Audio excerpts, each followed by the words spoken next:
सोलापुरातून एक धक्कादायक घटना समोर आली आहे. रात्रीच्या अंधारात एका 62 वर्षीय शेतकऱ्याचा निर्गुण खून करण्यात आला. आरोपींनी सत्तूर लाकूड आणि लाथाबुक्क्याने बेदम मारहाण करून जीवघेणी दुखापत केली. जखमी अवस्थेत उपचारासाठी दाखल केल्यानंतर शेतकऱ्याचा मृत्यू झाला. सोलापूर जिल्ह्यातील अक्कलकोट तालुक्यातील डोबरजवळगे येथे ही घटना घडली.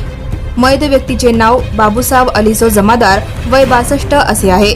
23 मे 2026 रोजी रात्री 8:30 वाजण्याच्या सुमारास राहत्या घराजवळ अज्ञात कारणावरून मौलाचा लालचा मकानदार, दाऊद मकानदार आणि आणखी एका अज्ञात व्यक्तीने मिळून बाबूसाब जमादार यांच्यावर हल्ला केला. आरोपींनी सत्तूर लाकूड आणि लाथाबुक्क्याने त्यांच्यावर बेदम मारहाण केली. या मारहाणीत ते रक्ताच्या थारोळ्यात पडले. जखमी अवस्थेत त्यांना सोलापूर येथील श्री छत्रपती शिवाजी महाराज सर्वोपचार रुग्णालयात उपचारासाठी दाखल करण्यात आले.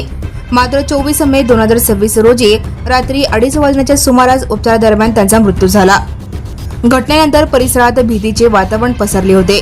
नेमका हा खून कशासाठी करण्यात आला याबाबतचा अधिक तपास पोलीस करत आहेत.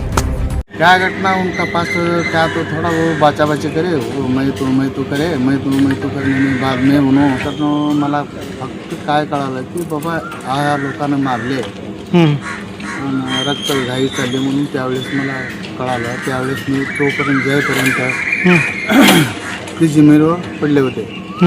तोपर्यंत तिथं एक 90% तर जाग्यावर खाला झाले होते. मग त्यावरती काय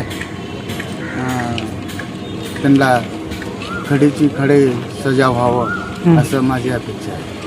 कशानं मारलाय? किती जण? काय कुऱ्हाडीनं मारले का सत्तूरनं मारले हे आम्हाला काय माहिती नाही आहे. आणि कुठल्याही प्रकारनं मारले का नाही, त्यांच्या मनामध्ये होते की बाबा त्यांना मारावंच म्हणून असं अपेक्षा होती. या टायमाला त्यांनी तसं जीव घ्यायचा प्रयत्न केला. Now and press the bell icon. Never miss a